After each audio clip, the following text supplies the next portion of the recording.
So you got an e-bike conversion kit like this, but you don't have a battery. You want a big new battery to drive you for many miles, but it's super expensive and you're not really sure is it worth the money. Here's how you can extract nice lithium cells from this old dirty laptop battery to build your own new battery pack and save a ton of money.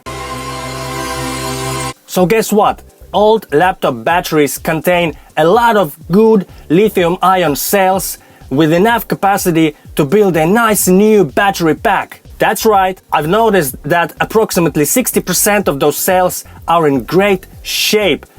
What a waste of material, huh? So doing a DIY battery would also be a great way to save the environment. I have been building batteries like this for many years now. I have been building them for e-bikes, power tools and mobile applications. I have extracted great working cells from laptop batteries and other lithium batteries that contain this type of finger-like lithium-ion cells. Don't use these ones, they don't have a thermal fuse. Thermal protection is very important when dealing with lithium-ion technology. Here are just some of those cells I had extracted. Before building a new battery, you need to get those cells out. So you want to start by getting some donors, like this. I know for a fact that this battery is 14 years old, since it's from my old laptop. This battery doesn't work anymore, so it will be very interesting to find out what's the problem. Now this is slightly dangerous, because you will have to use sharp tools with considerable force to open a laptop battery. Wear eye protection and some gloves. Try twisting it first. Sometimes it cracks open by itself. This one, not so much. It's important not to damage the cells, so pry the case around the edges carefully.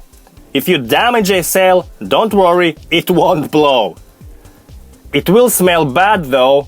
I haven't blown a cell or started a fire in my 5 years of doing this. But if put in short circuit, it may get super very hot. So just throw it outside, let it cool down and dispose of it accordingly, because it will be useless. See how I check inside to see what I have against my knife.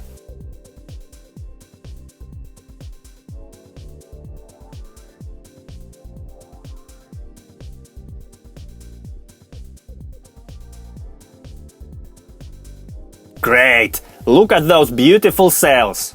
Now we need to clean all the unnecessary materials off. And there you have it, nice set of cells. Now let's see the voltage of each. A good cell should be at minimum of 2.5 volts. Well, every single one of these show near 4 volts. That's great news and a surprise, since this battery was dead. The reason for that could have been in the battery management system. We will find out that later. Stay tuned. Now, to build a good battery, we need to know the capacity of every cell. This way, we can build a balanced and well-performing battery pack. Let's do some capacity testing. First, we need to charge the cell to the full 4.2 volts. Now, you will be needing a balance charger like this. Here I clean and use conducting magnets to attach leads to a cell. So, now it's charged. Let's discharge it. Be sure to use the same charger for this job so that all cells will be tested on the same device. This is very important. Now we see a number in milliamps. That's 1.75 amps per hour. Whoa! This 14-year-old cell can hold a capacity of 1.75 amps per hour. That's great news. Most of its original capacity is still there. I noticed during my tests that 1.5 amps is the average, so we are way over that. Imagine this cell just laying in their recycle bin somewhere. What a waste! Write this value down on the cell. Do the same thing with every cell.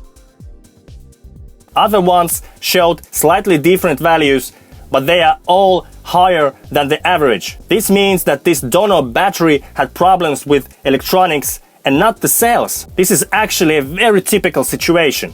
There are a lot of good cells out there for you to use in all kinds of projects. So there you have it. We extracted and tested some cells to use for a new nice DIY battery pack. In the next video, I will calculate some cells together and build a new battery pack like this to use on my new e-bike build. Don't miss that. Let me know in the comments if you have any questions or you would like to see a video about anything related to e-bikes or electronics in general. Please like and subscribe. See ya!